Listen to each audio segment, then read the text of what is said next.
Hello hi समस्ते केमती अच्छे कौन अच्छा सारा मुझे समस्ते भले था आज आरंभ कर आज रोसे दिन 12टार कहीं आज लाइन ही पड़े पूरा लाइन पूरा अंधार पूरा पूरा अंधार किसी ना देखना लाइट ही ना टोटाली बिना लाइट आज खाया पड़ो पखाड़ भात तो चलते पखाड़ भात आज हूँ तो पखाड़ भात कौन कौन करवा सेटा भी देखी तापर आज भी चितऊ लगे अमावास्या भी अच्छे तो से चाउल ये बतुरिक रखी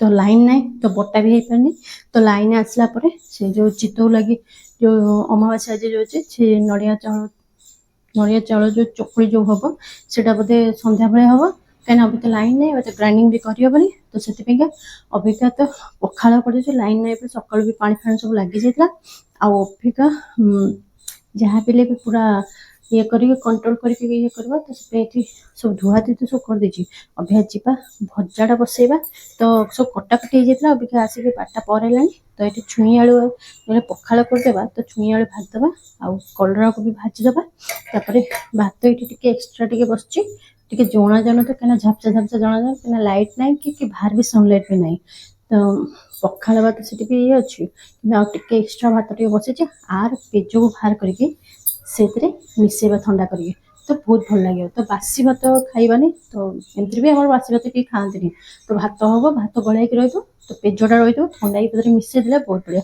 आ मोर कथा है मोर कढ़ई भी गरम हो गलानी तो चलते भजाटा बसईदे कहीं बहुत ताती सारे तो बसई सारे देखा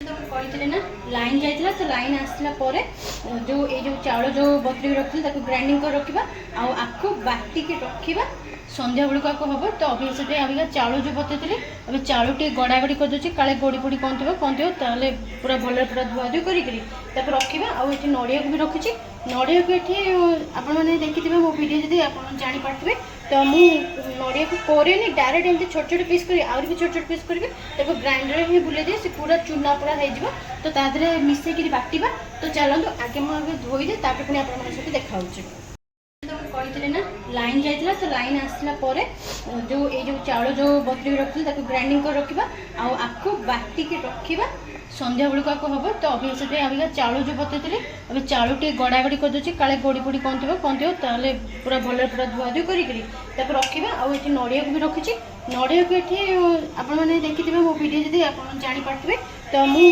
नड़िया को करेनि डायरेक्ट एमती छोट छोट पीस कर आउरी भी छोट छोट पीस करी ग्राइंडर ही बुले दिए पूरा चूना पूरा हो तो तादे मिसेक बाटा तो चलते आगे मुझे धोईदे पुणी आप देखा तो देखो नड़िया की पोरी देछि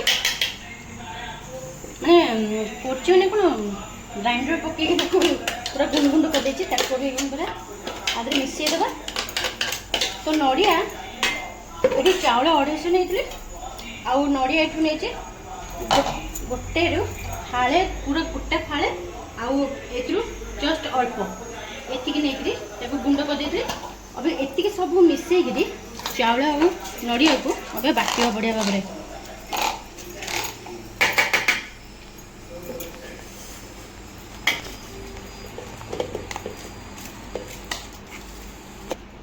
तो देखो सब ये पकईदेली अभी कौन करवा तादे जस्ट अल्प टे पा देकर ग्राइंडिंग करवा तो आस्ते आस्ते धीरे धीरे अल्प अल्प देकी पानी करवा कहीं बेसी पतला करेनि बेसी मोटा रही तो चलते आगे अपेक्षा ग्राइंडिंग करदे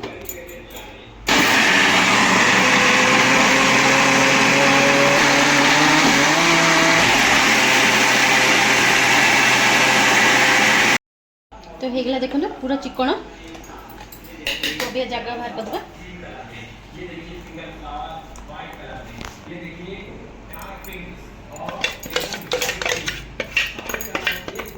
तो सबू तो देखले बटा सैला अबिका लुण पड़की भी रहा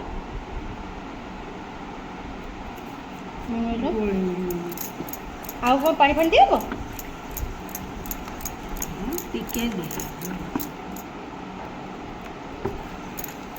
टिके देवे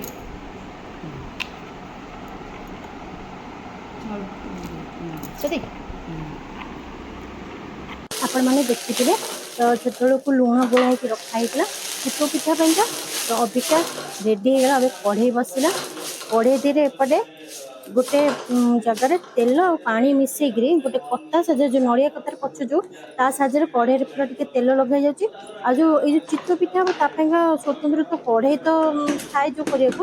ଏଇଟା କିନ୍ତୁ ନର୍ମାଲ ଆମ ଘରେ ଏଇ ଯୋଉ କଢ଼େଇ ଅଛି ସେଇଥିରେ କରୁଛୁ। ତ ଛୋଟ କଢ଼େଇ ହେଲେ ବି ବହୁତ ବଢ଼ିଆ ହବ। ତ ଏଇ ବଡ଼ କଢ଼େଇରେ ଟିକେ ସେଇ ଯୋଉ ଇଏକୁ ତେଲ ଲଗେଇ ସାରିକି ତାପରେ ପୁରା ଡଙ୍କୁଲିଏ ତା ଦେହରେ ପକା ହବ। ଏଇ ଡଙ୍କୁଲି ହିଁ ପଡ଼ିବ, ଆଉ ଏକ୍ସଟ୍ରା ପଡ଼ିବନି। ଆଉ ଟିକେ ନାକୁ ଜଷ୍ଟ ପକେଇକିରି ଜମା ଖେଳେଇବେନି, ସେଇ ଗୋଟିଏ ଜାଗାରେ ହିଁ ଉପରୁ ପକେଇକି ତାକୁ ଘୋଡ଼ା ହେଇଯିବ। ତାପରେ ଗୋଟେ ଓଦା କପଡ଼ାକୁ ପୁରା ତା ଚାରିକରରେ ପୁରା ଦିଆହବ, କାହିଁକିନା ଯେମିତି ପୁରା ବାମ୍ଫ ଯେମିତି ନ ବାହାରିବ ସେଥିପାଇଁକା ପୁରା ଚାରିଆଡ଼େ ପୁରା ଏଠି ଦିଆହେଉଛି। ତ ଏଇଟା ମା ଏଇଟା ଆକ୍ଚୁଆଲି କରୁଛନ୍ତି, ମୁଁ ଏପଟେ ଭିଡ଼ିଓଟା ବନଉଛି ଠିଆ ହେଇକିରି। ଆଉ ମା ଏଇଟା ଦୁଇଟା ଖଣ୍ଡେ କରିସାରିଲା ପରେ ତାପରେ ପୁଣି ଆଉ ସବୁ କରୁଛି। ତ ଦୁଇଟା ଆପଣମାନଙ୍କୁ ଦେଖିବା ପାଇଁକା ମୁଁ ସେଥିପାଇଁ କ୍ୟାମେରାଟା ଧରିଥିଲି। ପକେଇ ସାରିଲା ପରେ ତା ଦେହରେ ଟିକେ ଉପରେ ଟିକେ ପାଣି ବି ଟିକେ ଦେଇଦେବ, କାହିଁକିନା ଭିତରେ ସେ ପିଠାଟା ଟିକେ ସିଝିବ। ଆଉ ବେଶୀ ସମୟ ବି ଲାଗିବନି, ମାତ୍ର 2-3 ମିନିଟ୍ରେ ଆରାମସେ ପୁରା ବଢ଼ିଆ ଭାବରେ ହେଇଯାଉଛି। ପୁରା ଏଠି ସ୍ଲୋ ଆଞ୍ଚରେ ରଖିବେ, ବେଶୀ ହାଇ କରିବେନି, ହାଇ କଲା ମାନେ ପୋଡ଼ିଯିବ। ତ ଏମିତି କରିକିରି ଏଇ ଦେଖନ୍ତୁ ଆମର ଅବିକା ଏଠି କମ୍ପ୍ଲିଟ୍ ହେଇଗଲା।